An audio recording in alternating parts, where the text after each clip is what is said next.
A white passenger mocked the infant's skin, but the father's response left him utterly humiliated in front of everyone. A white passenger mocked the infant's skin, thinking no one would notice. He didn't realize the father was ready to make him wipe the tray table with his tongue. The moment the insult landed, the cabin's power dynamics flipped. Subscribe if you believe arrogance collapses the instant true authority rises. The remark came like a whisper meant to land hard. "Figures," muttered the man 2 seats over, eyes drifting to the infant in Aaron Hale's arms.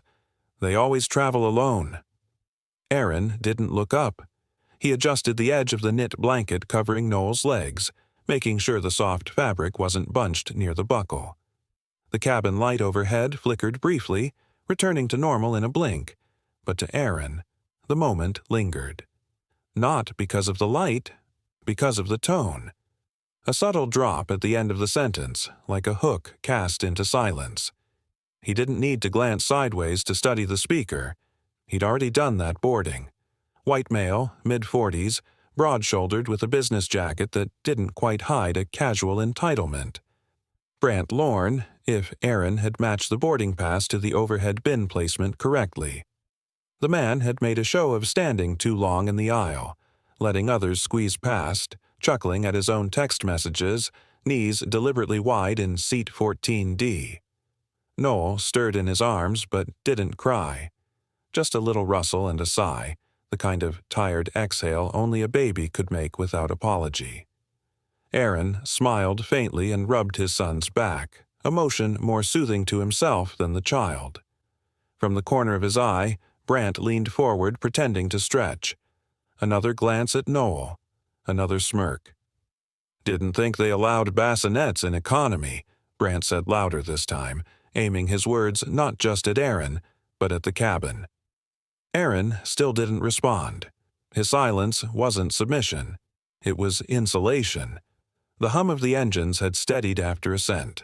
They were climbing through clouds now.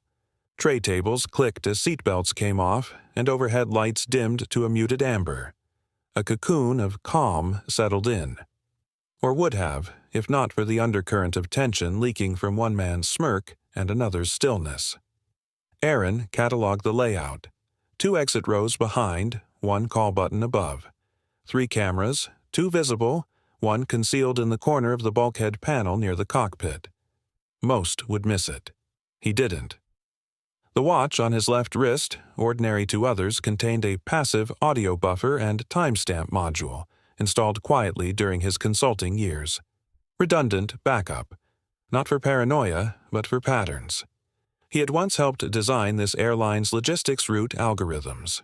He believed in cause and effect. Noel shifted again, and this time Aaron did glance down. Big eyes, half-lidded, already in that warm space between wakefulness and sleep. He wrapped the blanket tighter. The fabric still smelled like the cedarwood oil from home. "Is he yours?" Brant asked, voice thick with something too casual to be honest. Aaron turned slightly now, just enough to meet his eyes. "Yes." Brant shrugged as if the answer proved something unspoken. "Doesn't look much like you." The moment stretched.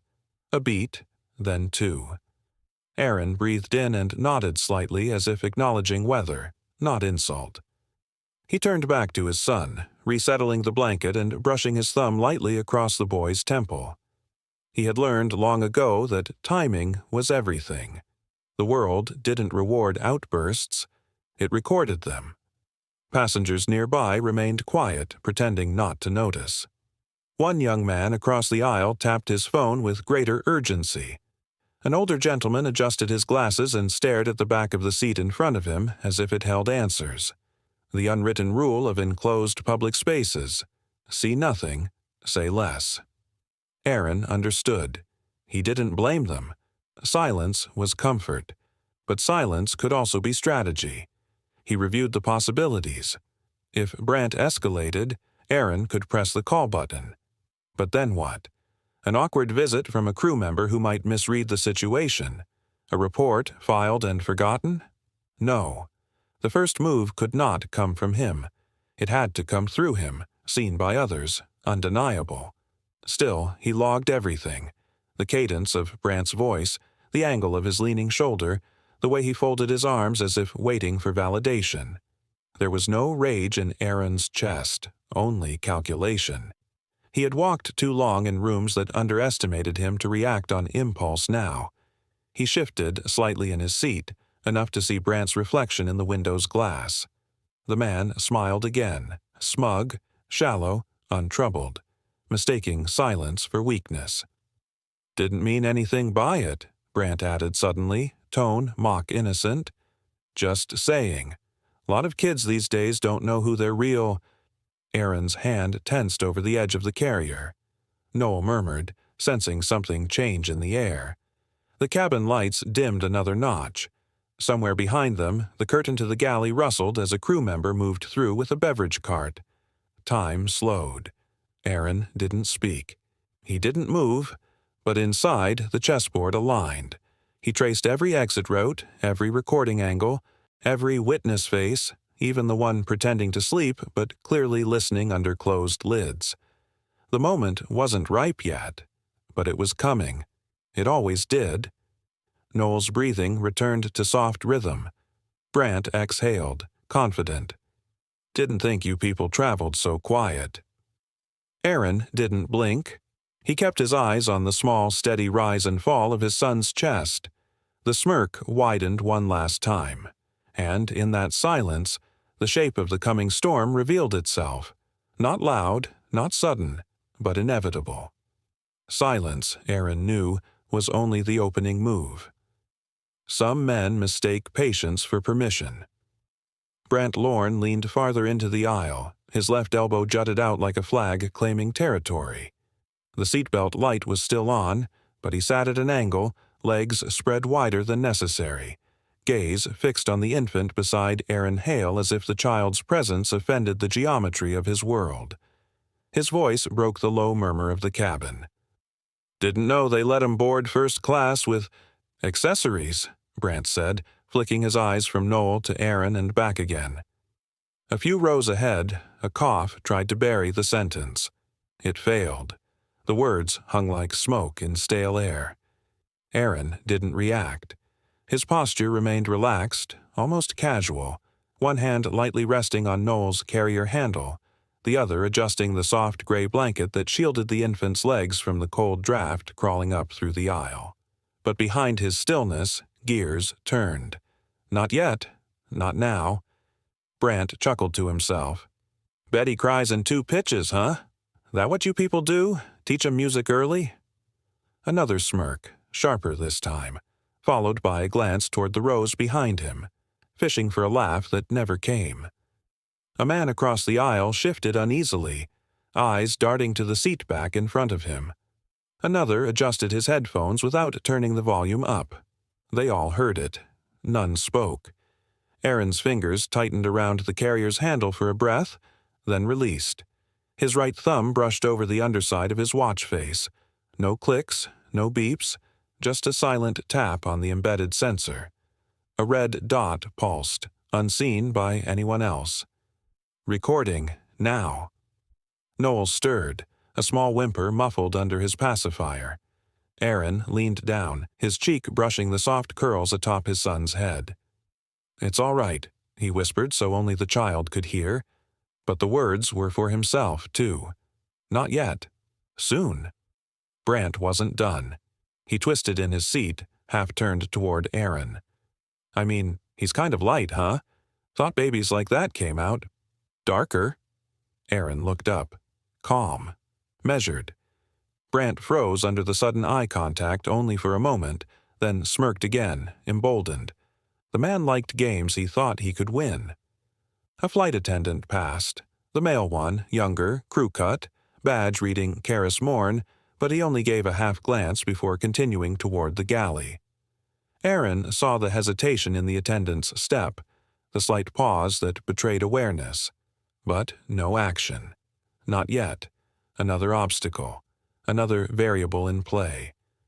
Brant leaned in closer. "Relax, man. I'm just making conversation. You don't gotta get all stiff." Aaron didn't answer. He shifted his weight just slightly, positioning himself straighter in his seat, spine aligned with the aisle. His gaze passed across the cabin, not panicked, not aggressive, just surveying. 3 rows forward, an older man glanced away quickly. 1 row behind, a teenager lowered his phone as if uncertain whether to keep recording or mind his business. The witnesses were in place. Brant chuckled again. "Geez, you're quiet, huh? Must be hard being the only one of your kind up here. Got the miles, though, I'll give you that. Respect the hustle." Still, Aaron said nothing. But inside his mind, a line had been crossed. There would be no walking this back. The humiliation Brant meant to inflict was no longer hypothetical. It was recorded, witnessed, crystallized. Still, Aaron resisted impulse. A sharp reply would grant Brant the drama he sought. Aaron wanted something else. Noel fussed again, a soft cry rising in his throat. Aaron adjusted the blanket and pressed the carrier's sunshade slightly forward, muting the overhead light. The baby settled. Brant watched this with amused detachment, as if viewing a scene in a zoo. "Does he even know you're his real dad?" he muttered, laughing at his own joke. "Genetics can surprise you." Aaron finally moved. He unbuckled his seatbelt slowly, deliberately, and stood, not abruptly, but with the composure of someone about to deliver a presentation. Several heads turned. Brant's smirk twitched. Aaron stepped into the aisle. His voice, when it came, was quiet but unmistakably clear. "Say that again." The words were simple. They didn't rise in volume. They didn't tremble. They simply stood there, like a brick wall at the end of a hallway. Brant blinked. "What?" "You heard me." Aaron's eyes were steady. "Repeat it, or retract it, but make it clear, for everyone." The surrounding cabin shifted. Armrests were leaned on, heads tilted. The noise of the aircraft dimmed beneath the sharp pressure of attention. Brant glanced toward Karis Morn, still visible at the far end of the aisle, sipping water near the galley. Morn didn't move. Brant scoffed, louder now, as if reclaiming the room. "Man, relax. It was a joke. You people always so—" Aaron took 1 step closer. "Say it again, clearly, or walk it back." Brant's voice cracked with false laughter. "What, you recording me or something?" No answer. Just the red dot, quietly blinking beneath the watch face. Karis Morn began to move toward them. Brant adjusted in his seat, deflecting with a laugh that didn't find purchase. "You need to calm down, bro. You're the one making this into a scene." Aaron tilted his head. "I haven't made a sound until now." The tray table in front of Brant snapped down as he slammed his hand on it. "Whatever, man." A sharp metallic clack echoed. Passengers flinched. One gasped. The sound wasn't loud, but it was enough. Aaron looked down at the tray table, then back at Brant. "You chose your audience," he said softly. "You chose the moment. Don't be surprised when the stage responds."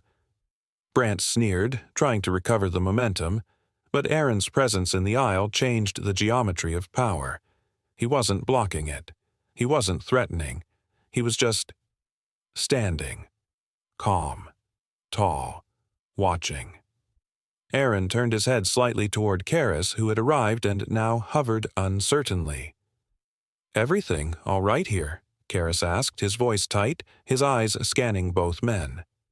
Aaron didn't look away from Brant. "Some men," he said, "mistake patience for permission." The silence afterward wasn't accidental. It was earned. Brant didn't speak. Karis didn't act. And the cabin held its breath, waiting for what would come next. Some men mistake patience for permission. Brant Lorne's hand hovered inches above the infant carrier. It wasn't a touch, not exactly, but it was enough, too close, too deliberate. His fingers paused mid-air, then curled inward slightly as if dismissing the gesture like it had never happened. A smirk trailed behind his withdrawal, smug and rehearsed, as if daring someone to question what couldn't be proven. But he had crossed the line, and Aaron Hale saw it for what it was: threat cloaked in implication. Aaron rose, not with speed, but with precision. Every muscle in his body moved with a calm, born not of peace, but of control. His voice, when it came, was neither loud nor confrontational. It sliced through the cabin's low hum with unnerving steadiness. "Would you care to repeat your last comment?" Aaron asked, locking eyes with Brant. Brant blinked, thrown for half a second by the quiet assertiveness. Then his arrogance returned, riding on a laugh that tried to draw the rest of the cabin in with him. "Which one?" he chuckled, raising his eyebrows dramatically. "You'll have to be specific. I've said a lot." Aaron didn't flinch. "The one about my son's skin tone, or the one about who you think belongs in what row?" Brant sat back in mock amusement, arms spread like a performer awaiting applause. "You're awful sensitive for someone flying coach," he said. "It was just a joke. Relax, man." Several heads turned now. Passengers who had pretended not to listen began to shift slightly in their seats. The mood was sharpening. Eyes darted between Brant and Iran. Tension wrapped the aisle like static. Iran calmly stepped into the aisle, just a half step forward, enough to draw the line. His hand remained on the infant carrier handle. His other gestured toward the tray table still hanging in front of Brant. "You slammed this down after your remarks. Do you consider that respectful behavior toward another passenger and his child?" Aaron asked. Brant let out an exaggerated sigh, then leaned forward. "You want me to apologize to a piece of plastic?" he said, tapping the tray mockingly. "You're really stretching here." "No," Aaron replied, his tone as even as ever. "I'm asking you to correct what you disrespected." Brant scoffed, but something in his expression faltered. His smirk didn't reach his eyes this time. From the corner, Karis Morn, a male flight attendant in his early 30s, began making his way toward the scene. He moved slowly, unsure whether to intervene. His eyes flicked between the passengers and the tension building like a coiled spring. "Sir, is everything okay here?" Karis asked. Aaron spoke without turning. "Everything will be. I'm simply asking this man to explain why he thought it was acceptable to insult a child, gesture as if to grab him, and then use his tray table like a drum during the mockery." Karis froze. The accusation was clear, the tone calm, the witnesses undeniable. Brant shifted in his seat, defensive. "I didn't touch anyone. I was just leaning in." "You implied more than contact," Aaron countered. "Your intention was to intimidate. You've relied on people staying quiet. I'm not one of them." A quiet cough came from a man 2 rows back. Someone else raised a phone, screen glowing, camera silently pointed forward. Others began to watch without hiding it. Dramatic irony settled like a storm cloud. Brant, oblivious to how cornered he had become, continued bluffing with bravado. "All right, fine. You want a show?" He grabbed the tray table again and slammed it downward with a loud snap. "There, happy now?" The tray clattered down. The sound echoed.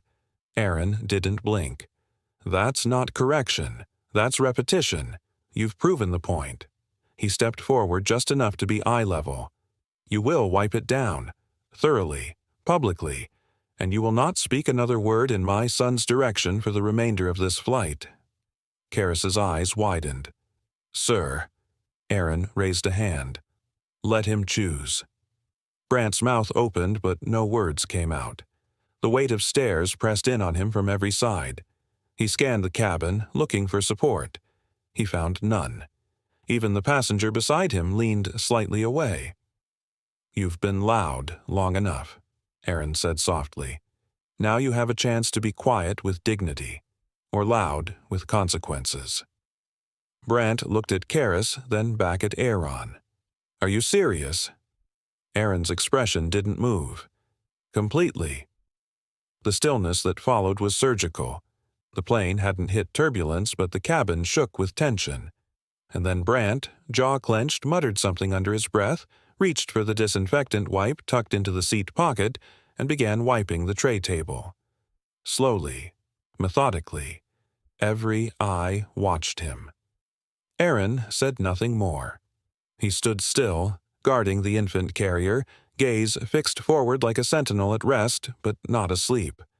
Noel stirred, but did not cry. Brant wiped faster, his face flushed, not from effort, but from exposure. It wasn't the act that broke him. It was that he had been forced to yield, not to violence, but to principle, to quiet, to witnesses, and to a father who didn't blink. By the time he was done, he couldn't meet anyone's eyes, especially not Aaron's. The part closed with Aaron stepping back, giving Brant no further words, only silence. The infant shifted under his blanket. The plane's hum returned as the dominant sound in the cabin, and Aaron's voice, the last words he needed to speak in that moment, settled like a verdict. You will correct what you disrespected. He already had. Brant Lorne's lips curled into a sneer just as his fingers hovered above the infant's tray table, a gesture dripping with taunt rather than touch. The moment froze, not in time, but in implication. His smirk lingered in the air like a bad scent, meant to test, provoke, and dominate. All eyes in the immediate row shifted, some subtly, some directly to Aaron Hale, seated beside his infant son, Noel, whose soft breathing now seemed too vulnerable beneath the weight of a grown man's ego. Brant had not touched the child, but he had come close, too close. You will correct what you disrespected, Aaron said evenly. The words were quiet, deadly quiet. No rise in tone, no flinch in posture, just calm, clear instruction, surgical in its delivery. Brant blinked, surprised to hear the man speak after such long silence, and in that instant, something changed. The tray table, moments ago slammed down with theatrical arrogance, now sat between them like a courtroom bench. Aaron's eyes didn't move from Brant's, but his tone implied finality. No threats, just truth and expectation. Brant laughed nervously, glancing to either side, trying to summon camaraderie from surrounding passengers, but the cabin had turned. Heads were angled his way, eyebrows lifted, phones discreetly raised. No one smiled back. "What are you even talking about?" Brant scoffed, voice louder now but wobbling. Aaron didn't answer. He simply leaned back slightly, folding his hands on his lap, the subtle motion conveying that his part was done. Now Brant had a choice, and that, more than anything, unsettled him. From the forward galley, the male flight attendant, Karis Morn, approached with cautious steps. He had seen the tail end of the exchange, unsure who to address.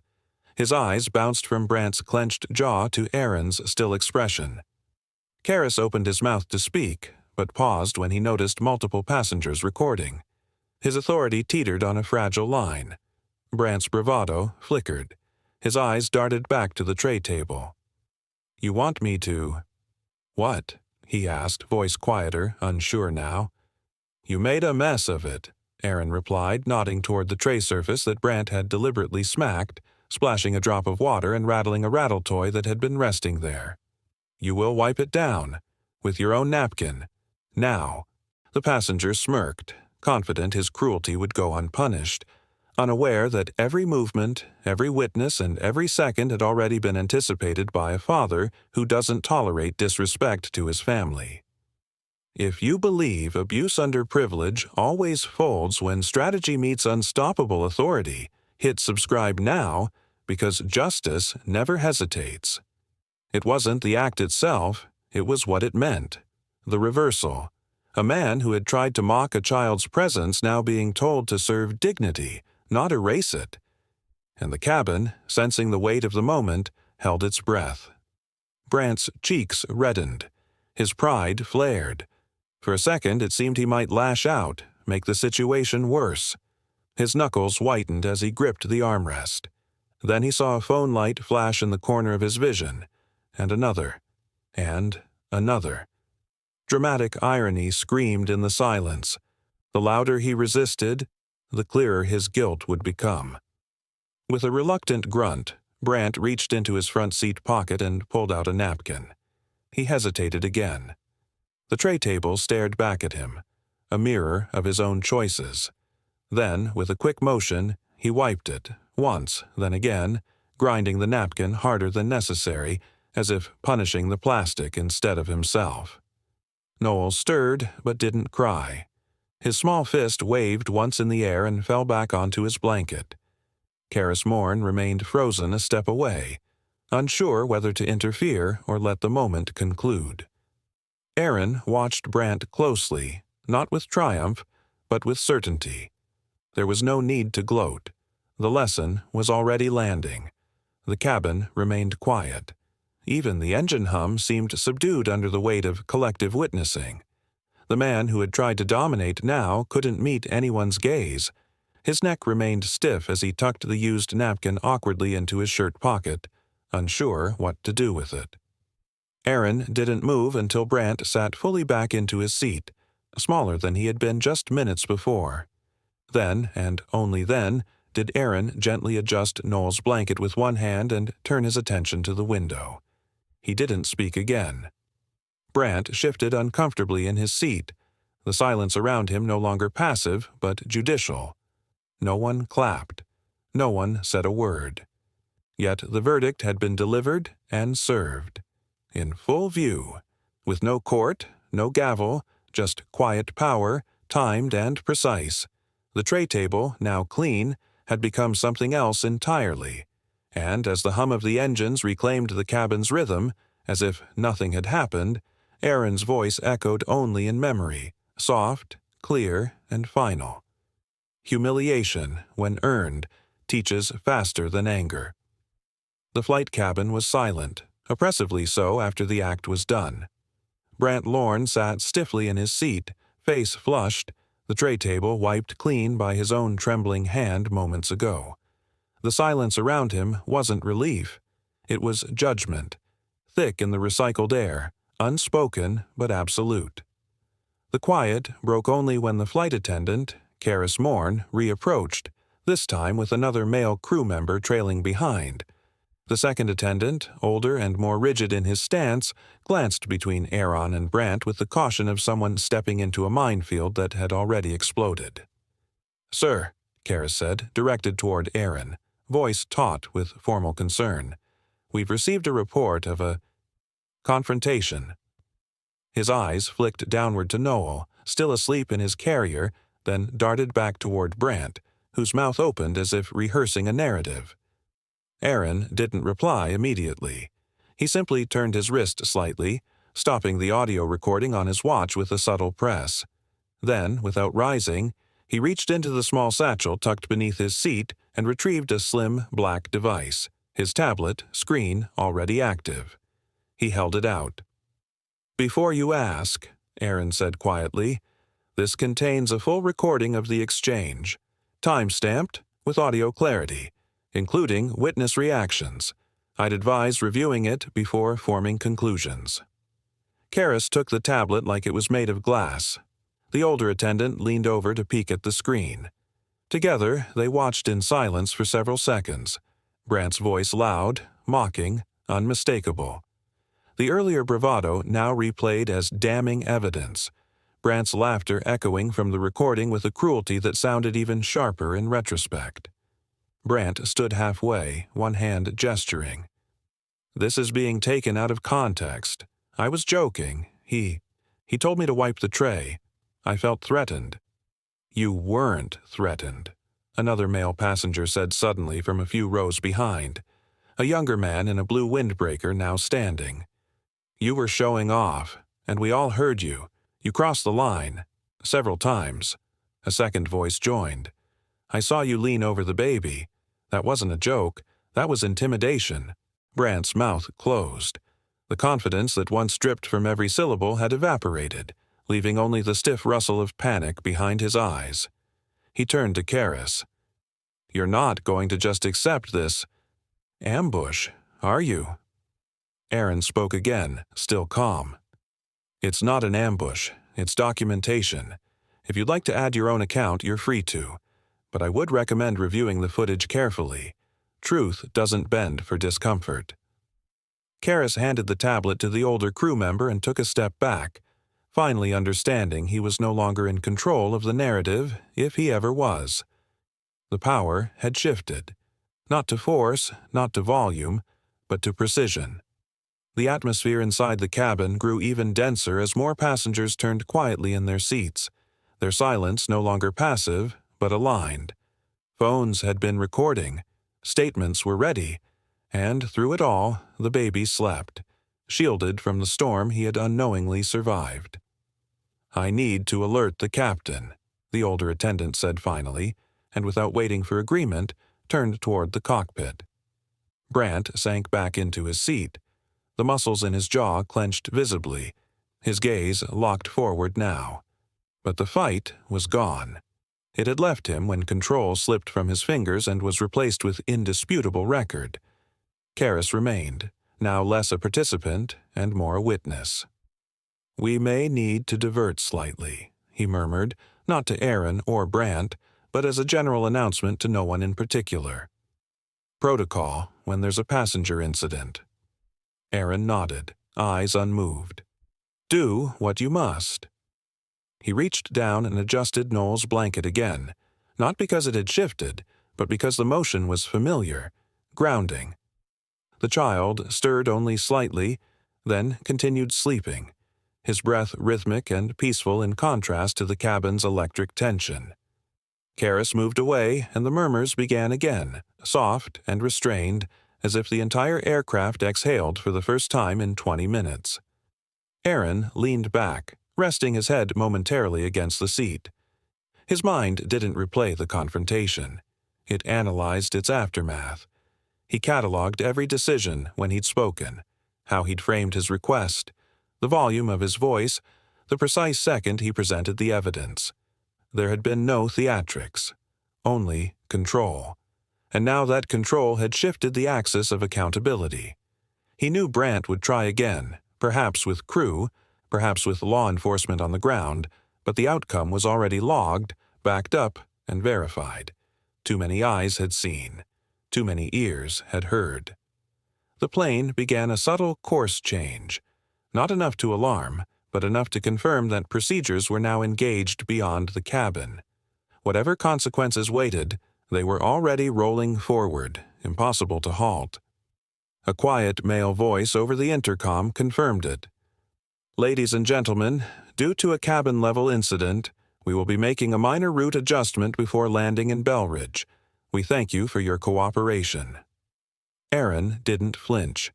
He glanced toward Brant once more.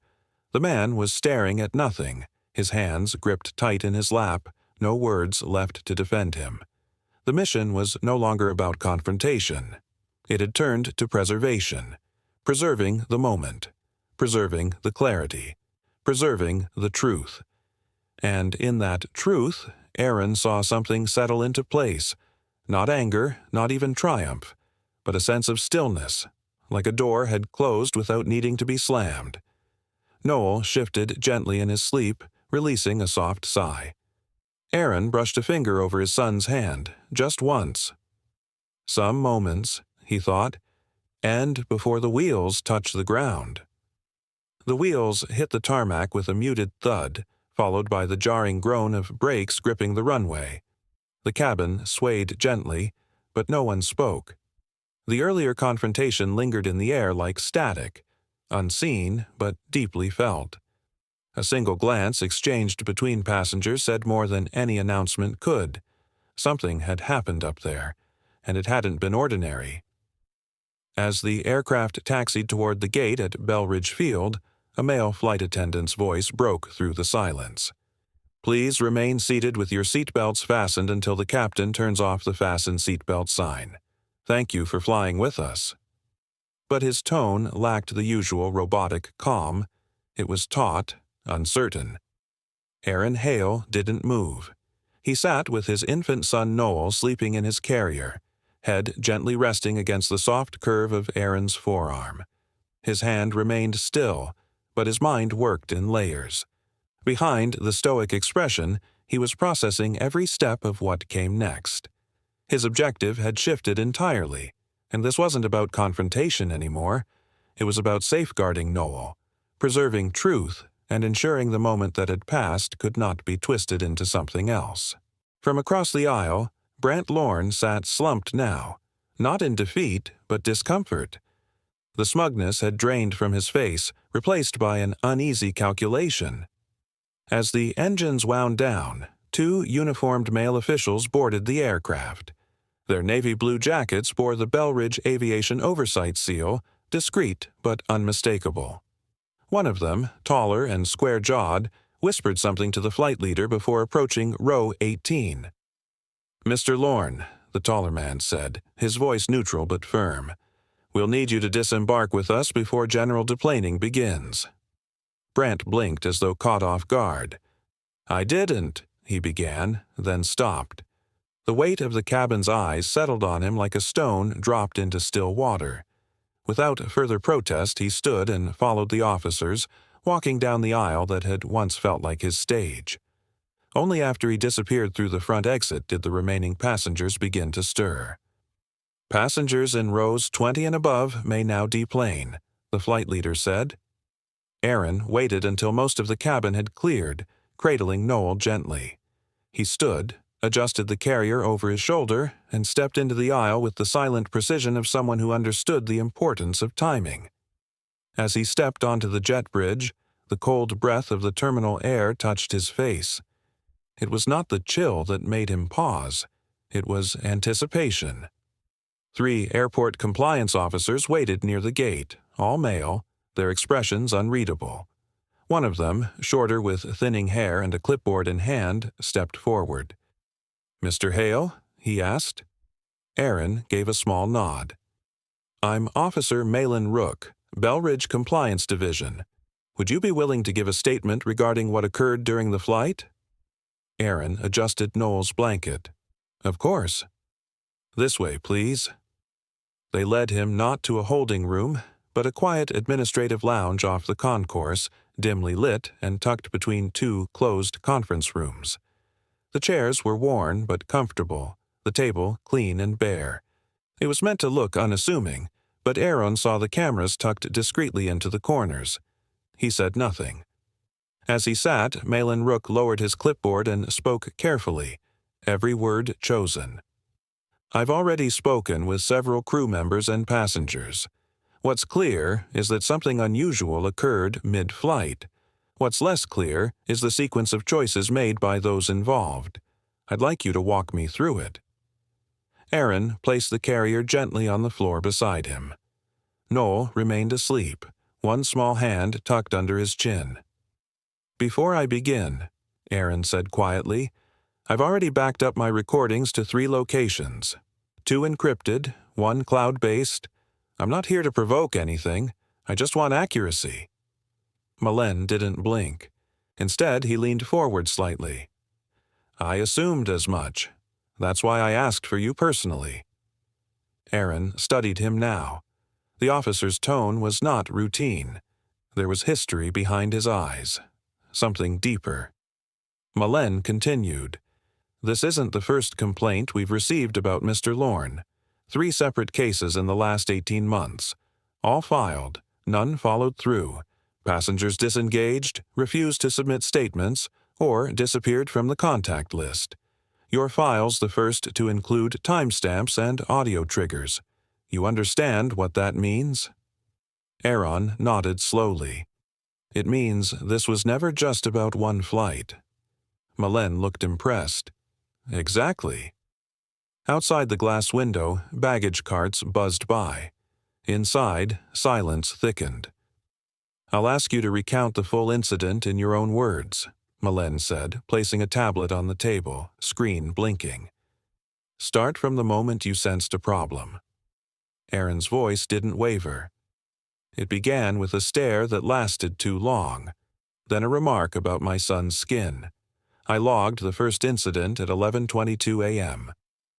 What followed was quiet, methodical. Aaron outlined each moment like a systems analyst running a report, neutral but exact. No emotion, only truth. Every gesture, every word, every time Brant leaned over, every phrase meant to provoke. Malen typed as he listened, the soft taps echoing in the quiet room. But his posture grew more alert with each line. The officer was tracking not just the account, but the patterns behind it. And he saw what Aaron saw: escalation, targeting, habit. By the time Aaron finished, Malin Rook sat back in his chair, exhaling slowly. "You kept your voice low the entire time?" "I never raised it," Aaron confirmed. Malin nodded, then muttered, almost to himself, "That's going to matter." There was a knock at the door. Another officer entered, whispered something into Malen's ear. A pause. A nod. When they were alone again, Malen said, "We've confirmed similar behavior by Lorne on Flight Kellen 712 and Crestline 804. You may have just become the tipping point." Aaron looked down at his son, still sleeping in the carrier. "Then I'm glad I didn't walk away." "You're not the first person he's tried to intimidate," Malen said, "but you're the first who left no room for the story to be twisted." Aaron remained quiet. Not from arrogance, but purpose. Malen tapped the tablet, saving the report. "That'll do. You've done more than enough." Aaron stood, lifting Noel gently. "Let me know if you need anything else." "I will," Malin replied. "And Mr. Hale?" Aaron turned. "This isn't over for him, but you've already done the part most people don't." Outside the lounge, the terminal noise resumed, mundane, indifferent to the weight of moments like these. But as Aaron stepped back into the current of travelers, something had changed. Not in volume, not in speed, but in direction. He didn't need anyone to notice. He only needed the truth to follow through. The world did not pause to applaud him. That wasn't the point. The landing did not end the story. It only moved it forward. This was never about shouting the loudest, but proving the truth. The door clicked shut behind him with a heavy, metallic finality. Aaron Hale stood in the narrow interview room, hands still at his sides, his posture upright but measured. The overhead light was clinical, humming faintly, casting a hard glow across the pale tabletop. Across from him sat Malin Rook, the compliance officer who had approached him just hours earlier after the flight. The man's navy shirt bore no insignia, but the way he carried himself, precise, economical, suggested experience that went beyond paperwork. "Thank you for agreeing to this, Mr. Hale," Malen said, unfolding a small tablet and placing it neatly between them. "This isn't standard procedure, but then again, neither was what happened today." Aaron gave a short nod, not out of deference but clarity. "I assumed as much. This isn't about the flight alone." Malen paused for a beat, then tapped the screen. A quiet series of documents flicked open: incident reports, transcriptions, logs. But Aaron's eyes caught a tab labeled Lorne, Brant, Risk File, 3C. "You're not wrong," Malin said quietly, tracking Aaron's line of sight. "Brant Lorne has been flagged before. Minor disruptions, verbal hostility, 2 passenger complaints over the past 8 months. All reviewed, all quietly dismissed." Aaron's expression didn't change, but inside something locked into place. This was not about a single act of arrogance or cruelty. It was about a system built to forget until forgetting became costly. "You're wondering why now," Malen said, voice lower. "Why this one escalated." Aaron finally took the chair across from him. Because this time, someone recorded, and refused to look away. Malen tapped a different folder, this one labeled with the flight number from earlier. Because this time, someone didn't just react. They documented. They measured. There was silence as Malen opened a secondary file, showing side-by-side waveform graphics from various passenger reports and in-flight recordings. "We're reviewing other incidents involving Mr. Lorne. Some occurred mid-flight, some just prior to boarding. The pattern is subtle, but you helped make it visible." Aaron's breath stayed even. "I didn't escalate, I waited." "And in waiting," Malin said, "you trapped him in his own routine. Most passengers either lash out or disengage, but you made him show who he was, with a cabin full of witnesses watching.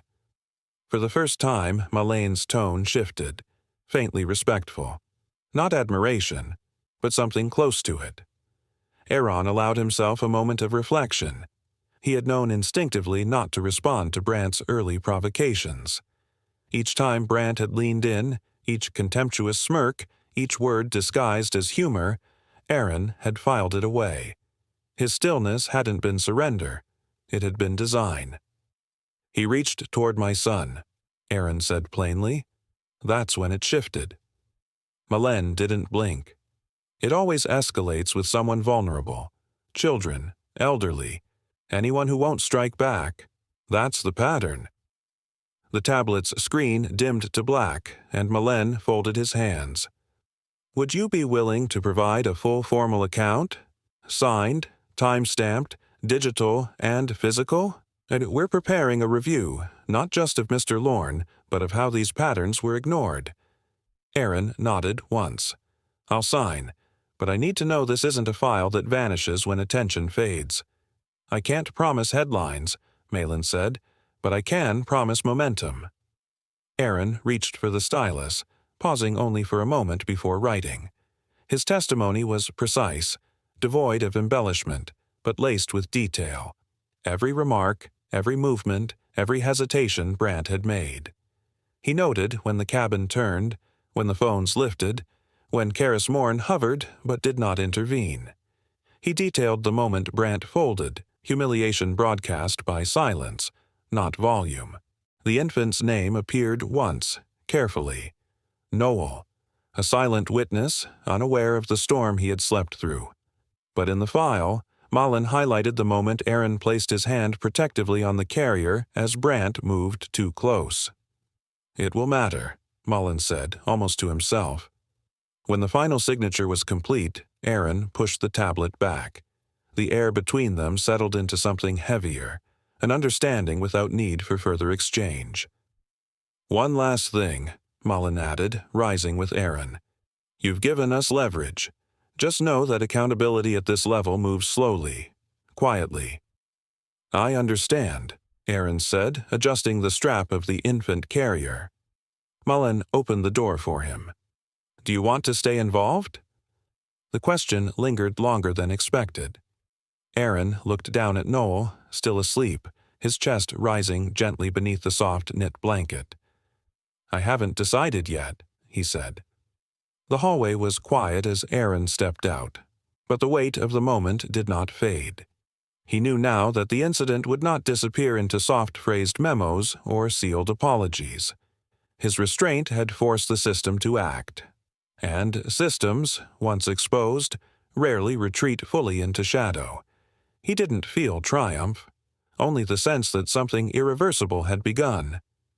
Systems change only when someone refuses to look away. The story was no longer confined to the cabin. Within 24 hours of landing, quiet tremors began to spread through internal airline compliance channels. Flight 2173, North Haven City to Belridge, what had begun as an ordinary route, was now being flagged across behavioral incident boards. Not officially, not yet. But there were murmurs. A flagged file, a name resurfacing, and a recording. Brant Lorne's voice, captured in crisp detail, had already made its way through a secure folder accessed by legal review officers and compliance personnel. His smug remarks, his laughter, the low, contempt-laced barbs aimed at the child, every syllable documented. And through it all, Aaron Hale's steady tone contrasted so sharply it demanded attention. Brant, unaware of the storm gaining shape around him, had already begun his counterattack. From a private hotel suite near Belridge, he contacted legal counsel. His version, hastily prepared, claimed coercion, humiliation, and a manipulated reaction from fellow passengers. But the first leak did not come from him. Somewhere inside the airline's human resources chain, a partial account emerged, a redacted incident summary mentioning an escalation between passengers, a child present, and unverified reports of recorded evidence. That version found its way to a freelance aviation blogger with a reputation for scooping low-level scandals. The blog post hit the next morning. No names, no flight number, just enough vague detail to spark speculation. But speculation is oxygen online. By noon, Aaron Hale's name had not appeared, but Noel's image nearly did. A passenger, likely seated mid-cabin, had taken a wide-frame photo during the confrontation.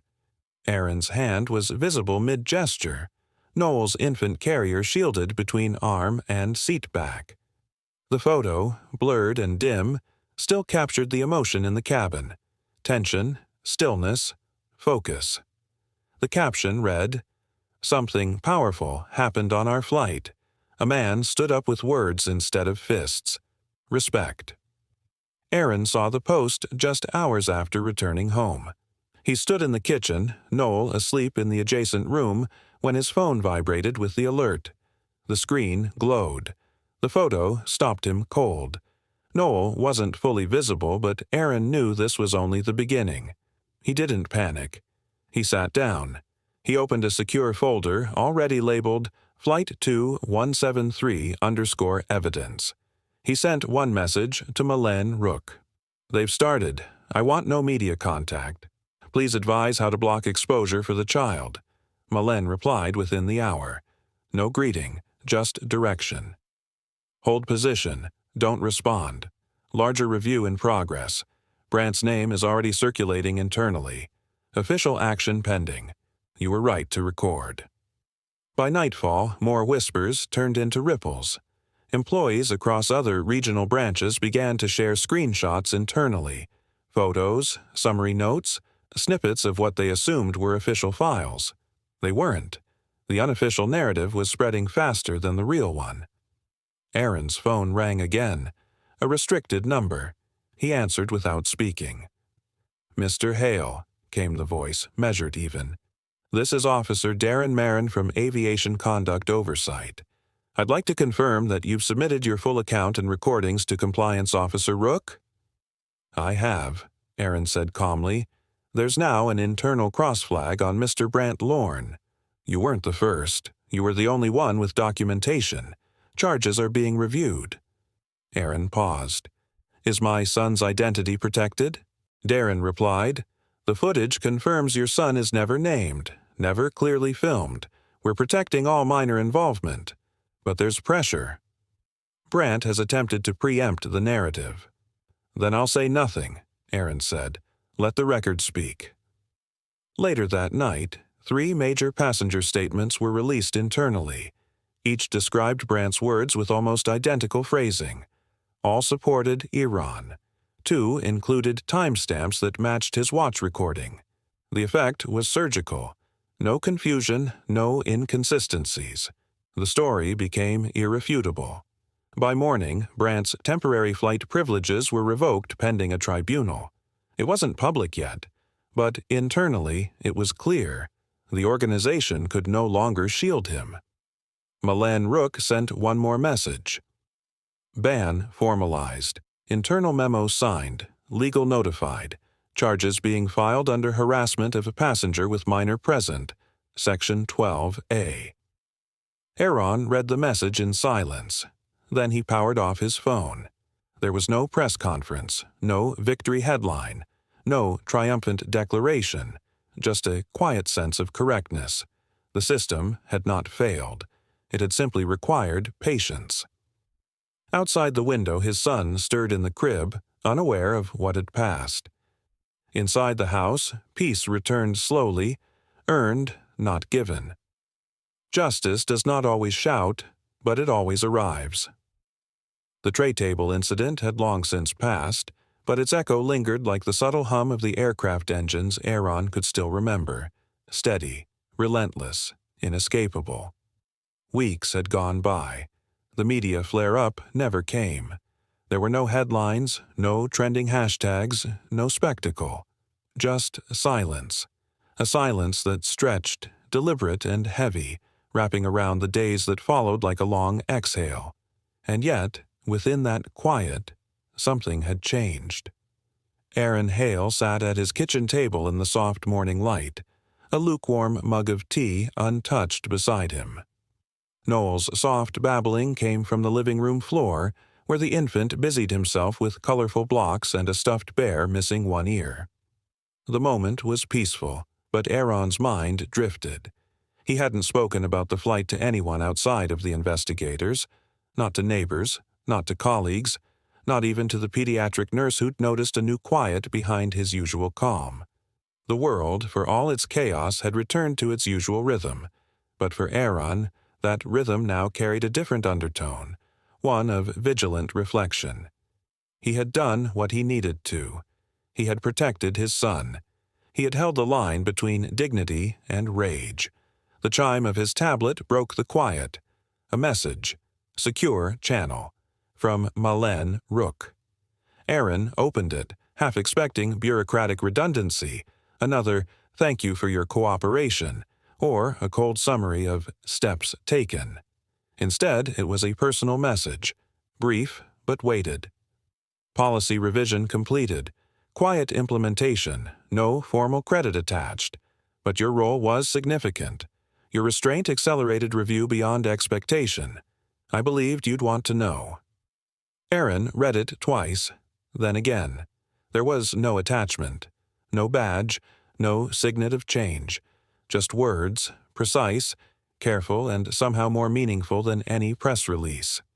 He exhaled, long and low. In the days following the flight, Brant Lorne had tried to vanish into silence, hoping that avoidance would be a shield. Aaron, on the other hand, had chosen the opposite path, one of precision, documentation, and quiet resolve. It hadn't made him famous. It hadn't made him feel powerful, but it had made something change. He opened his encrypted folder, scrolling past the labeled files, timestamps, voice captures, stills from other passengers. Everything remained intact, untouched. He hovered his finger over the delete icon but stopped short. Not yet. Not today. Noel let out a soft coo and toppled a tower of blocks. Aaron stood, walked over, and crouched beside him.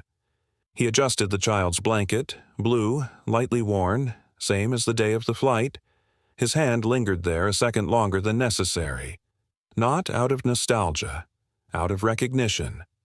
This boy would never remember what happened. He would never recall the tightening silence, the moment Brant had leaned forward with venom disguised as humor. He wouldn't remember how Aaron had chosen silence not because he was weak, but because timing could be louder than shouting. Aaron looked around the room. It was the same home, the same furniture, the same early autumn light filtering through beige curtains. But something invisible had shifted. He had learned a lesson he already knew, that systems rarely changed because of spectacle. They changed because someone, somewhere, refused to let the moment pass without action. And even when that action was silent, especially then, it left marks. He turned off the tablet, pushed it away. The world didn't applaud men like him. There were no medals, no ceremonies. But perhaps that was the point. He stood up, walked to the window, and let the morning sun touch his face. There were no enemies here, no eyes watching, just peace. Earned, not given. Behind him, Noel began to hum a nonsense tune, wobbling as he tried to stand. Aaron turned, smiled faintly, and reached down as the boy stumbled into his arms. He held him close, not with urgency, but with certainty. Brant's consequences would continue elsewhere, out of sight, out of conversation, but not out of motion. Aaron didn't need to witness them to know they existed. He walked to the hallway closet and placed a small envelope labeled "Flight Recordings" in a fireproof box. It was no longer for him. It was for something else. A contingency, perhaps. A reminder. The finality wasn't loud, but it was there. He glanced one last time at Noel's peaceful face, already drifting toward nap, and pulled the blanket up just like he had on the plane. Then he stepped out onto the porch. The breeze was clean, the sky unremarkable, and Aaron Hale, father, planner, protector, walked forward without looking back. Some lessons are taught once and never need repeating. The envelope lay on the table like a verdict, sealed, unmarked, and delivered without ceremony. Aaron Hale stood over it, his fingers still resting on the edge of the paper as if it might shift or vanish. Outside the window, a late afternoon wind moved the tree branches gently, indifferent to the tension gathering inside. Noel sat nearby, now a toddler, absorbed in stacking colored blocks with the kind of innocent focus that made the world feel temporarily safe. But Aaron's eyes stayed on the envelope. He opened it without flourish. Inside was a formal notice from the Central Aviation Conduct Review Board. The language was neutral to the point of sterility, but Iran read past the tone. A special investigation had begun, prompted by a series of recent passenger misconduct cases demonstrating behavioral escalation patterns. No names, no dates, just a quiet signal that the ripples of what happened months ago were reaching deeper institutional layers. The second page made the subtext explicit. The board was requesting a personal reflection from involved individuals whose experiences might help shape future enforcement policy. It wasn't a demand, but it was far from a request. Aaron's jaw tightened.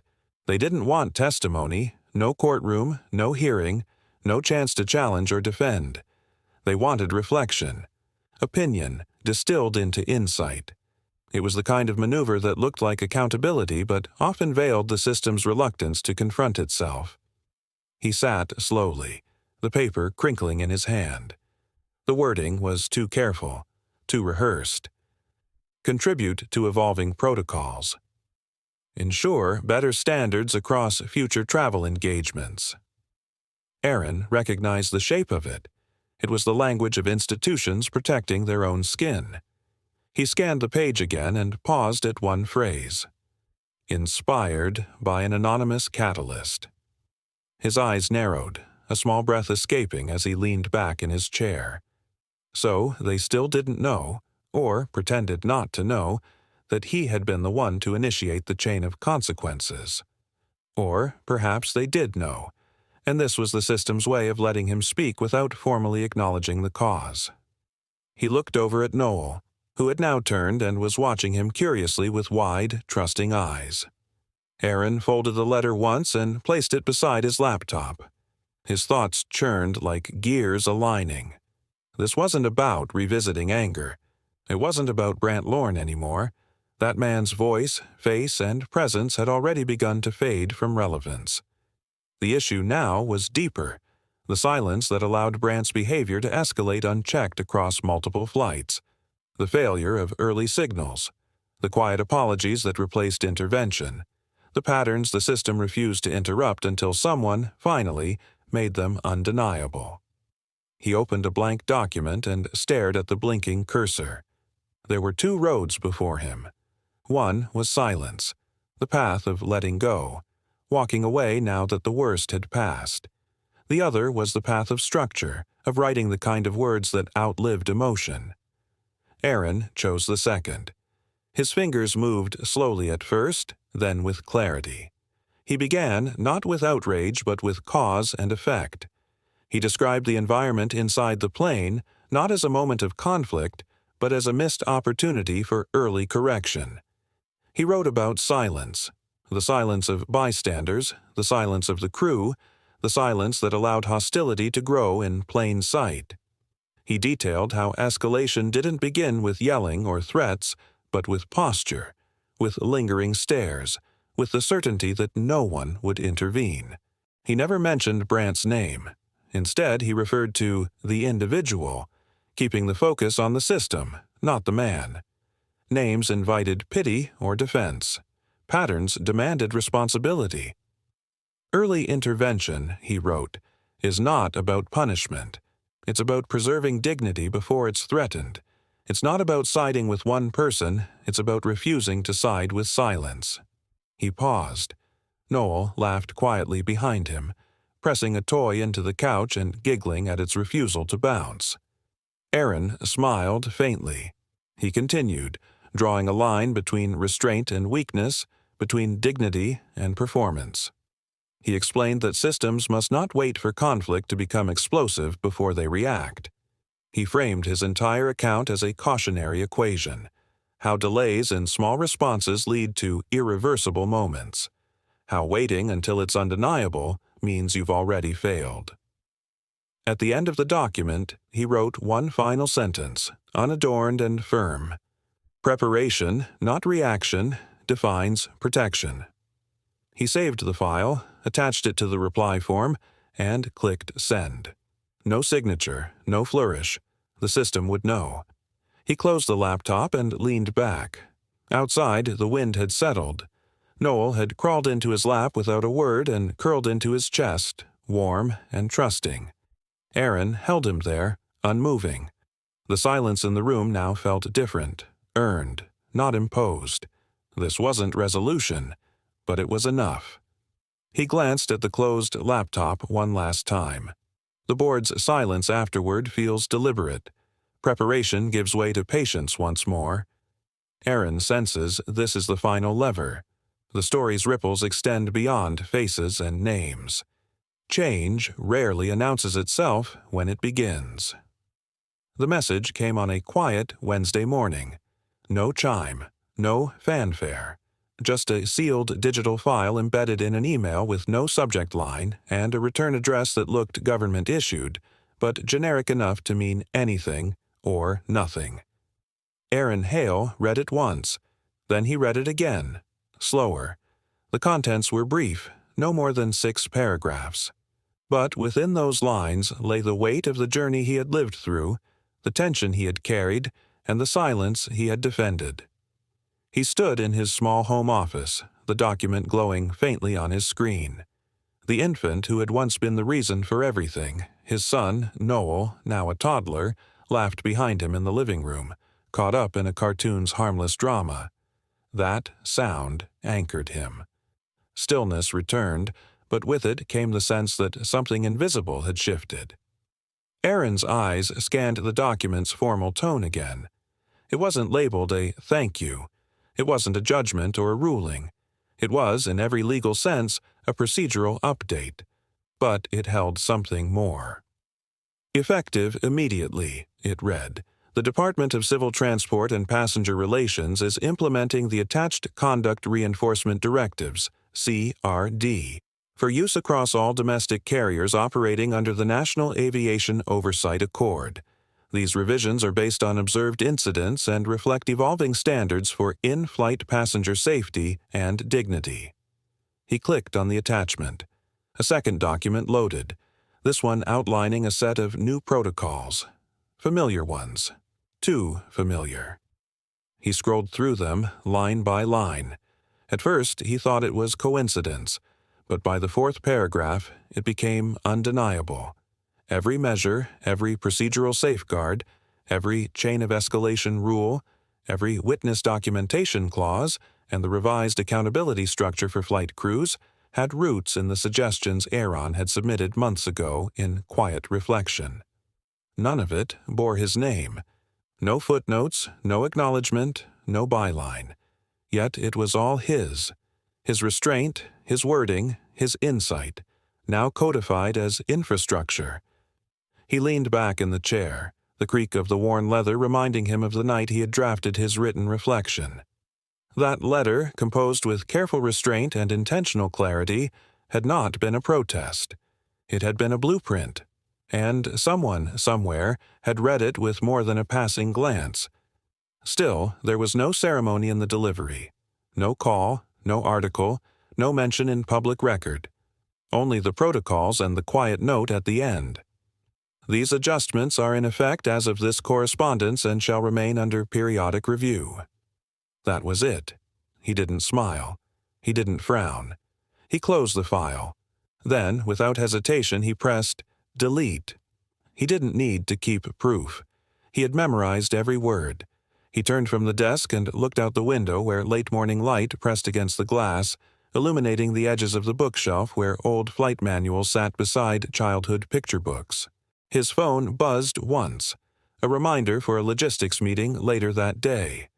The world hadn't stopped to celebrate. The news hadn't broken. His inbox had no flood of praise. There were no headlines declaring what had changed. And that, Aaron realized, was exactly the point. Some victories were meant to be quiet. Some progress was best made in silence, without ego, without the noise of performance.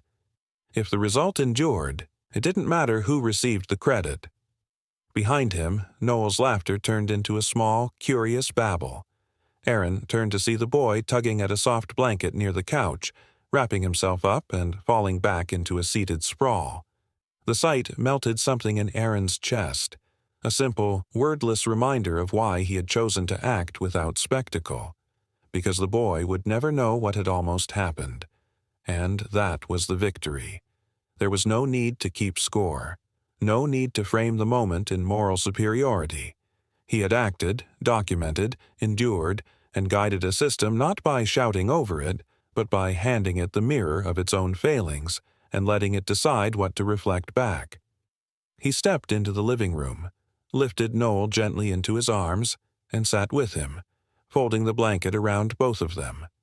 The child rested his head against his father's chest, small fingers curling into Aaron's shirt. The outside world moved on. Airports processed passengers. Planes lifted into sky. Procedures evolved behind the scenes. No recognition, no medals, no applause, but the conduct protocols would remain, and so would the silence. Impact does not require applause. A toddler's cry rang out, sharp, short, and uncertain. The sound barely rose above the ambient hum of the terminal, but it was enough to make Aaron Hale glance toward Gate 42. There, a young father stood, his hands trembling slightly as he tried to soothe his baby boy. The man looked no older than 25, with sleep-deprived eyes and an oversized backpack slung crookedly across one shoulder. His infant son squirmed in the front carrier, his small fists clenched in distress. A few people nearby glanced over, then quickly looked away. One man sighed audibly and shifted in his seat, making no attempt to hide his annoyance. Another rolled his eyes and adjusted his earbuds. It was subtle, but Aaron recognized it instantly. The quiet pressure of judgment that often surrounded young fathers traveling alone. The looks, the posture, the unspoken suggestion, "You're failing already." Aaron did not hesitate. He rose from his seat, gently motioning for his now 7-year-old son, Noel, to stay where he was with his puzzle book. Noel looked up briefly, nodded once, and returned to the page, his feet swinging above the carpet. Aaron crossed the waiting area with the silent assurance of someone who knew exactly where the real emergencies hid, in the cracks of ordinary moments. The young father was kneeling now, bouncing gently to calm his child, but the strain showed in every movement. His name tag, Micah, was visible on a work lanyard. The baby continued to cry, red-faced and restless. "You're doing fine," Aaron said, his voice low and steady as he approached. He didn't kneel. He simply stood at a respectful distance, hands clasped behind his back, presence offered without force. Micah looked up, startled. "Sorry, he's been like this since security. I think it's his ears, or maybe just the change. I don't—" Aaron shook his head once. "You don't owe anyone an apology. You're holding your son. That's enough." Micah blinked, the words taking a moment to land.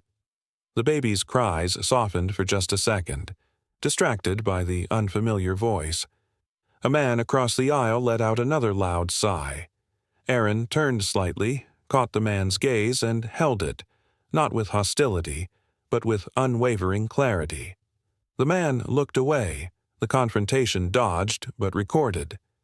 Micah followed the glance, eyes uncertain. "People think I don't know, being careless or clueless."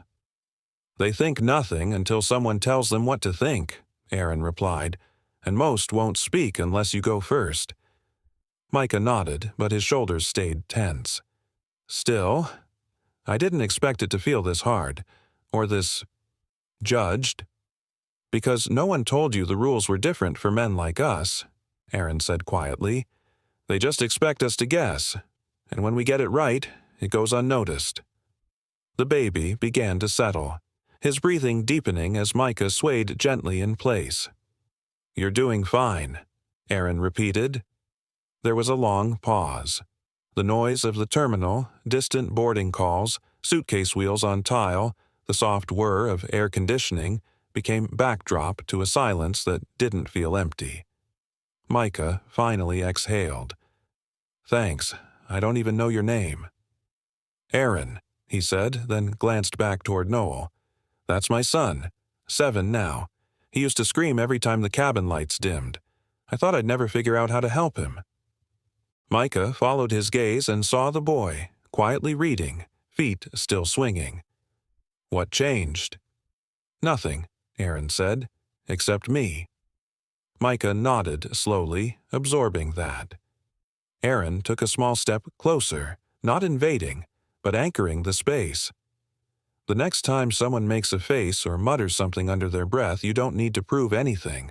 Just remember, their discomfort isn't your failure." Micah looked down at his son, now finally asleep against his chest. "And if they ever try to make it more than that?" Aaron's gaze sharpened, but his tone stayed calm. "Then you remind them the only voice that matters is your child's, and the one you use to protect it." Micah smiled, faint but real. "Thank you, Aaron. Really." Aaron inclined his head. "One day you'll see someone else standing where you are now, and you'll know what to do." He turned and walked back to Noel, who looked up and whispered, "That baby's okay now?" "He is," Aaron said, sitting beside him. "His dad just needed a little backup." Noel nodded seriously. "Like you gave me on the plane?" Aaron smiled softly, brushing a hand over Noel's curls. "Exactly like that." They sat in silence for a moment, the boy returning to his puzzle. Across the terminal, Micah stood a little straighter.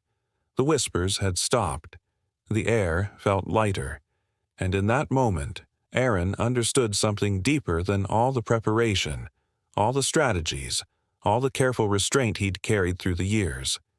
It wasn't just about defending dignity in crisis. It was about making sure fewer crises ever happened.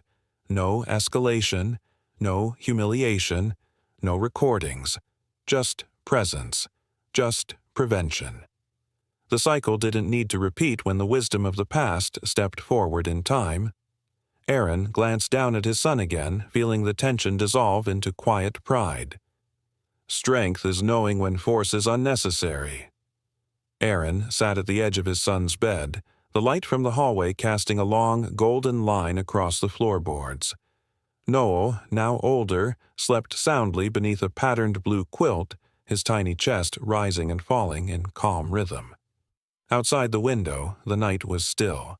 No traffic, no distant hum of aircraft, only the muted pulse of crickets.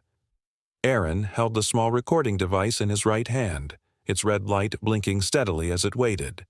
There was no ceremony, no speech prepared, just a need, growing steadily to pass something on that couldn't be taught in words spoken aloud. He pressed the record button.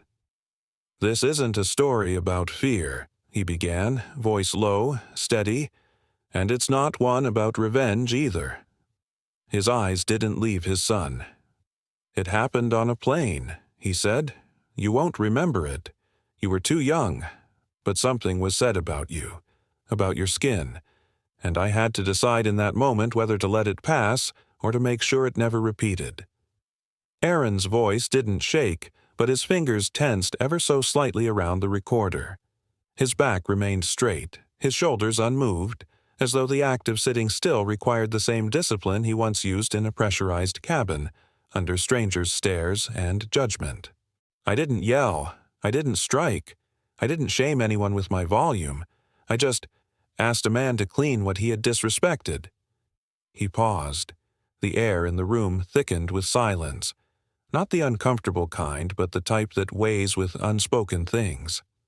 "I want you to understand why," he continued. "Why I chose restraint. Why I didn't respond the way some might have expected. It wasn't because I was weak, and it wasn't because I was afraid." He stood now, stepping quietly toward the small desk near the window. The recorder stayed in his hand, but his eyes moved across the room, landing on a crayon drawing taped to the wall, scribbled stars and shapes that barely held form. It anchored him. I chose that path because dignity isn't something you fight for in noise. It's something you protect in silence when no one else is willing to see clearly. The reflection in the window showed his own face, older now, lined with quiet experience, the kind of wear that doesn't come from chaos, but from holding chaos back. Most people won't remember what happened that day, not the other passengers, not the ones who stayed quiet, not even the man who tried to humiliate us. But I do, and I remember what didn't happen. No one was harmed. You stayed safe, and something changed, quietly, in the systems above us. His voice grew softer but more precise. I'm not recording this for credit. I won't name the man who started it. Names give weight to people who don't deserve it. And I won't give this file to anyone else. You won't find this story online. You won't find it in a news report. You'll find it here. He tapped the recorder lightly. I'm telling you this because one day you might be in a moment where someone tests your worth. And I want you to remember, force is not always strength. Anger is not always clarity. And silence, when used with intent, can be the most powerful answer you ever give. He looked back to his son, still sleeping, still untouched by the fire that once burned miles above the earth. I don't want this to be your burden, he said, walking back to the bed, but I do want it to be your compass. With one final look, Aaron reached for the stop button, but he hesitated. He looked down at the recording device and then back at Noel. Then, with a deep breath, he hit delete. No confirmation message. No second thoughts. Some lessons, he believed, weren't meant to be replayed. He stood in the doorway for a long moment, watching his son's chest rise and fall. Then he stepped out, pulling the door shut behind him. And in the quiet of that closing door, the final thought remained, floating weightlessly in the air, etched into memory, not storage. Dignity, once defended, becomes inheritance. Seconds later, the father's retaliation was enforced, leaving the passenger humiliated and the cabin frozen in disbelief. The lesson was clear. No act of cruelty goes unpunished. If you believe real authority acts decisively, with precision and unyielding force, subscribe now, because justice always lands first. Disclaimer: the story you just watched is fictional. It explores racism, disrespect, and the consequences of underestimating others. Its purpose is to raise awareness, inspire empathy, and encourage reflection on accountability, justice, and standing up for the vulnerable.